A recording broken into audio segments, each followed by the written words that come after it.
In January 2026 at Davos, with the world's investors in the room, Jensen Huang said something simple. This is the single largest infrastructure build-out in human history. 6 months later, Nvidia reclaimed the title of most valuable company on Earth, worth roughly $5 trillion. But in that same stretch, the company also walked away from a $100 billion plan to fund OpenAI, its own biggest customer, replacing it with something much smaller. It authorized an $80 billion share buyback, cash headed out the door instead of into the business. And it started weighing a guarantee on $250 billion of that same company's debt. Everyone's asking whether the AI bubble is bursting, but almost nobody is asking the real question. Does Jensen already know the answer? And has he already made sure he wouldn't be the one left holding the deflated balloon? To answer that, you need to understand how he did that before, which is a much more complicated question than you realize.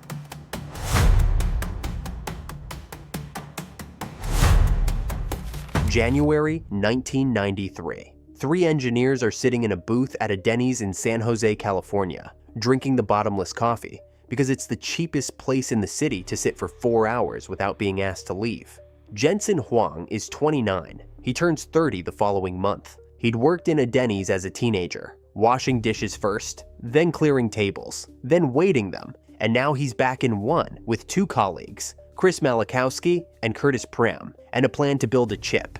Between them, they put in $40,000. The idea was to make the picture on a computer screen move faster. Back then, if you wanted a computer to draw a car or a corridor or a face, the main processor had to work out every single dot on the screen, one at a time, and it was painfully slow. Their chip would take over the drawing, doing thousands of tiny calculations simultaneously, and leave the computer free to think about everything else. That was the product. The problem was the way they decided to draw. There are 2 ways to build a shape out of flat pieces. You can use triangles or you can use 4-sided panels. Nvidia chose 4-sided panels, which on paper was the more elegant answer, because it took fewer pieces to build the same object. Then, in 1996, Microsoft released Direct 3D and standardized the entire industry on triangles. In a single announcement, Nvidia's technology became incompatible with the way every game on Windows was now going to be built. Sega, which had hired them to build the chip for its next console, walked away. Nvidia had 9 months of money in the bank and a product that nobody could use. So Jensen fired 70% of the company. What was left was a few dozen people, 1 unfinished chip, and no room for a mistake.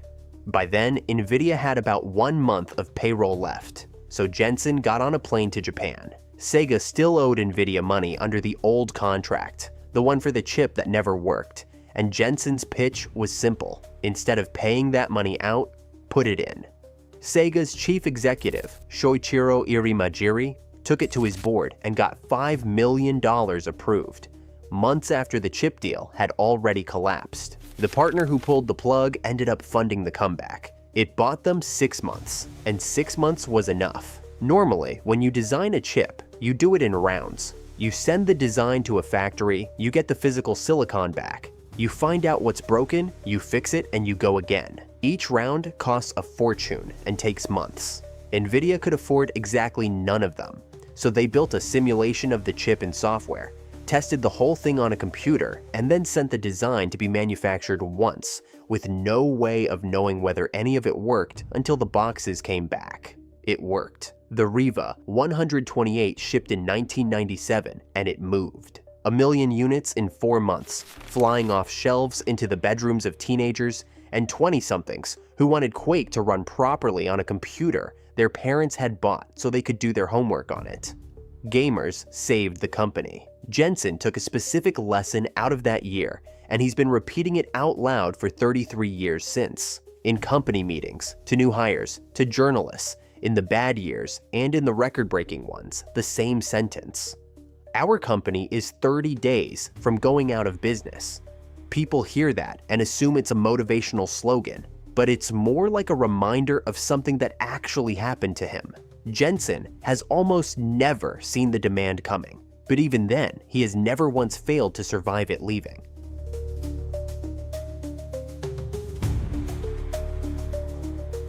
By the start of 2002, Jensen had won. The stock had tripled in 12 months to around $70 a share. Nvidia's chip was inside the original Xbox, which meant Microsoft was now the customer instead of Sega.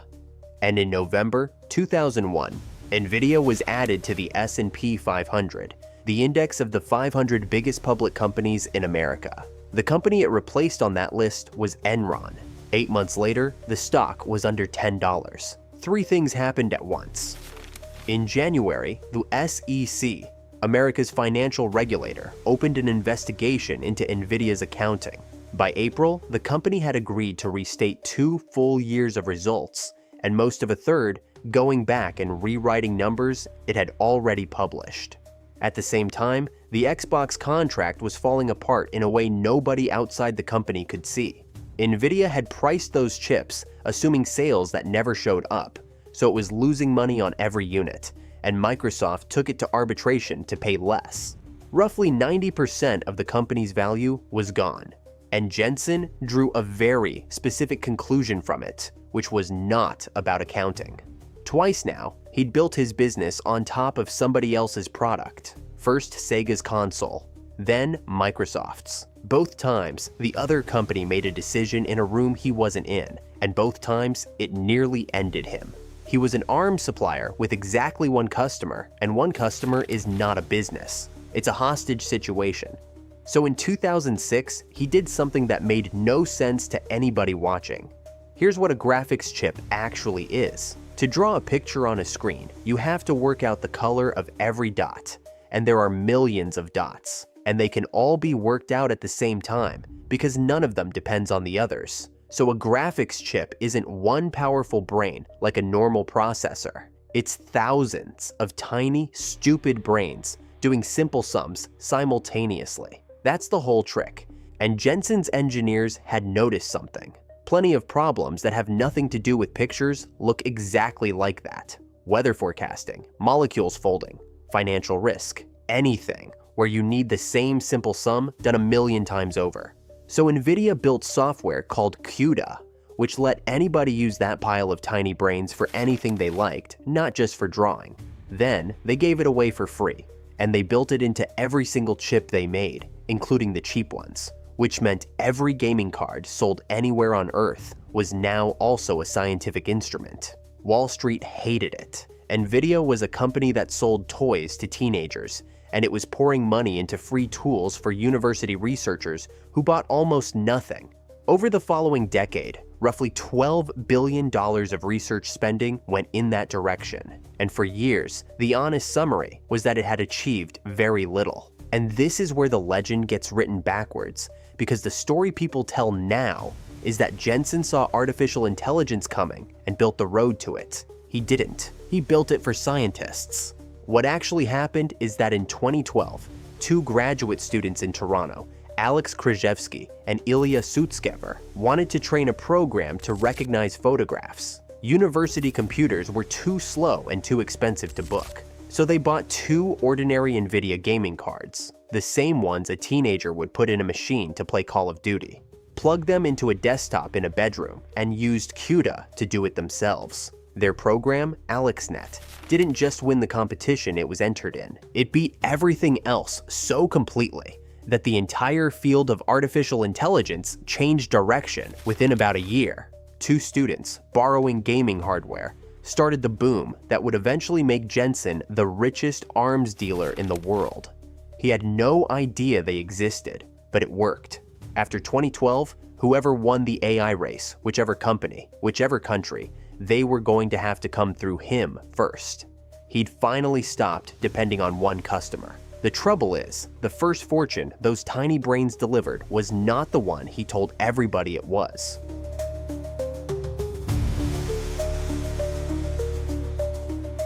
By the summer of 2017, you could not buy a decent graphics card, not at a fair price, and in a lot of stores, not at all. A card that sold for $275 a year earlier was going for $400. Another model, usually around $370, was changing hands for over $700, and Nvidia's own numbers told a very clean story about why. Gaming revenue up 52% one quarter, 25% the next. Except it wasn't gaming. It was Ethereum. The price of the cryptocurrency had shot up more than 400% that year, and people had figured out that a graphics card, that same pile of thousands of tiny brains built to draw pictures, was also extremely good at the pointless arithmetic you need to mine a coin. So they bought them by the pallet. Warehouses full of cards, racked up and left running around the clock, doing sums for money instead of drawing anything at all. Nvidia knew exactly who was buying. It told investors the growth was gaming anyway. Then, in 2018, crypto prices fell out of bed. The mining stopped overnight, and all of those cards came back onto the market at once. Nvidia's stock fell by more than half in a matter of weeks. Gaming revenue, the real kind, the kind that comes from actual gamers, was cut nearly in half within 2 quarters. Warehouses that had been buying by the pallet stopped buying at all, and the shelves that gamers couldn't get near in 2017 were suddenly stacked with cards nobody wanted. In 2022, the Securities and Exchange Commission looked at those 2 quarters from 2017 and reached a conclusion. Nvidia hadn't lied about how much money it made. It had lied about who was giving it to them. The regulator fined the company $5.5 million for failing to disclose that crypto mining, not gamers, was driving the growth it kept calling gaming revenue. A separate shareholder lawsuit accusing Nvidia of hiding over $1 billion of mining-driven sales is still working its way through the courts today. Here's the part worth sitting with. The fine was never about the size of the number. It was about what he called it. And think about who actually paid for that story. Gamers, priced out of their own hobby by warehouses full of machines they'd never see. Miners, left holding cards worth a fraction of what they paid the moment the music stopped. Anyone who bought Nvidia stock believing the gaming boom was real. Jensen didn't build the mining rigs. He didn't buy the coins. He sold the shovels to both sides of a gold rush and called it something else on the way out. And when it collapsed, he was the one person standing who hadn't spent a cent digging. He came back within 2 years bigger than before he'd ever heard of Ethereum. So we can see the same pattern here. Jensen didn't see the crypto wave coming any more than he saw the console wars or the chip standard coming. But after everyone, he came back stronger, as if he just knew the formula for it. And now, crypto looks like nothing more than a rehearsal, because he was about to run the same play at 1,000 times the size.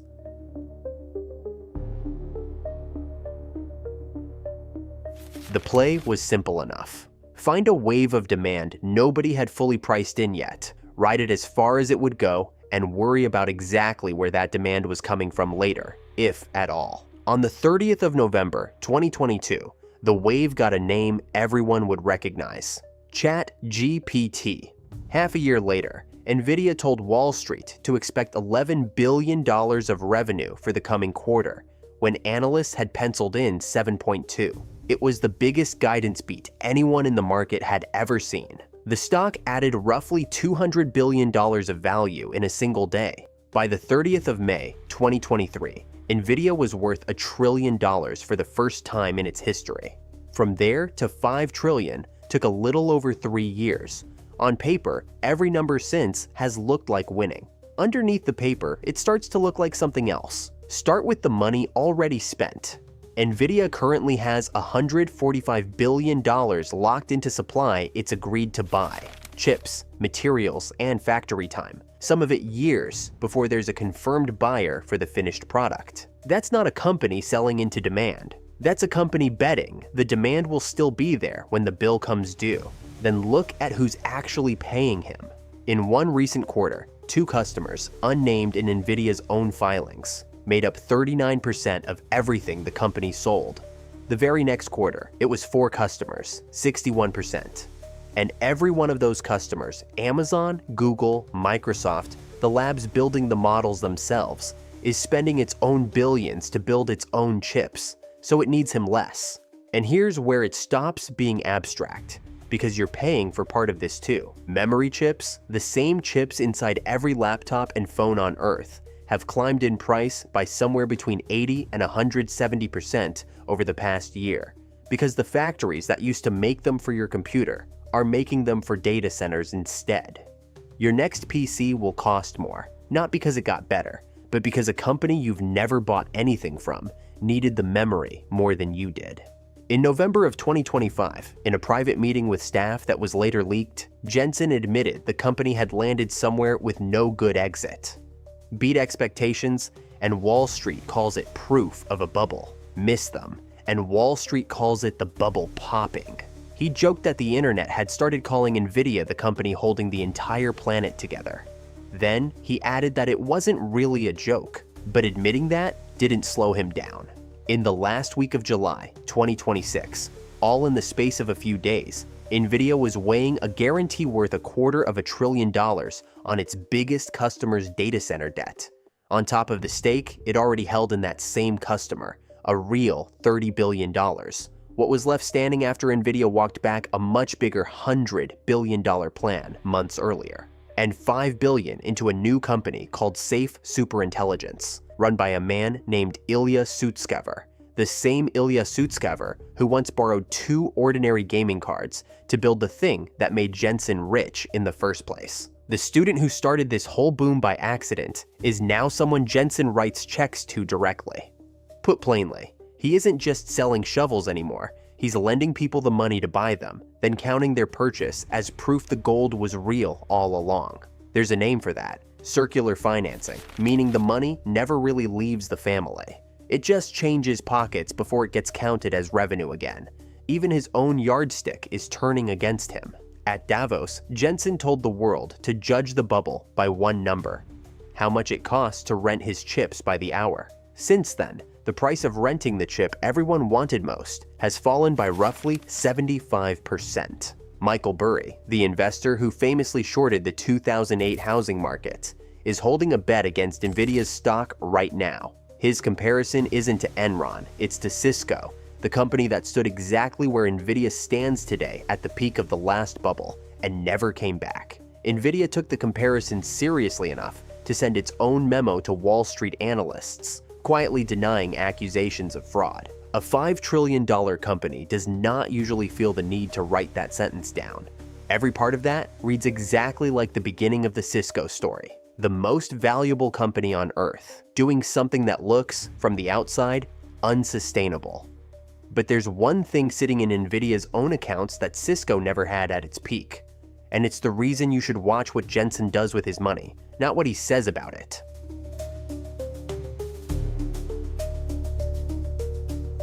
Here's the thing Cisco never had. At its own peak, in March of 2000, Cisco didn't pay a single dividend, not 1 cent, and wouldn't for another 11 years. Every dollar it made went straight back into growing, because growing was the only plan anybody had. Nvidia is doing the opposite. In May of 2026, it authorized an $80 billion share buyback on top of a program that already had close to $40 billion left in it, giving the company something like $118 billion to spend buying back its own stock. It raised its dividend from 1 cent a share to 25, a 25-fold increase. And every quarter, it's generating roughly $49 billion of what's called free cash flow, meaning money left over after the bills are paid, that it doesn't have to spend on anything. None of that is a prediction about the future. It's cash, already in the building, and a company choosing, in the middle of what it keeps calling the largest infrastructure build-out in human history, to hand a meaningful slice of it straight back to shareholders instead of pouring every dollar into more growth. Cisco never did that. Cisco couldn't have, because Cisco genuinely believed the growth was the whole story. At the same time, Nvidia is taking equity, not just revenue, in the companies buying its chips. A real stake in OpenAI, $5 billion into Ilya Sutskever's new lab. Which means if this bubble is even half as real as it looks from the outside, Jensen doesn't just get paid for the chips. He owns a piece of what happens next on both sides of the transaction. Compare that to everyone else standing at this table. Oracle is carrying the debt for data centers built on the promise this demand keeps paying rent. SoftBank made the biggest bet of Masayoshi Son's career on the same story. OpenAI has promised something like $1.4 trillion it doesn't have. And if your pension touches the stock market at all, so have you, whether you've ever bought a share of Nvidia or not. 33 years taught him one thing: The demand doesn't have to be real. Only the cash in hand when everyone else finds out. So, is Nvidia the next Cisco? Maybe. But this time, Jensen won't be 30 days from the fall.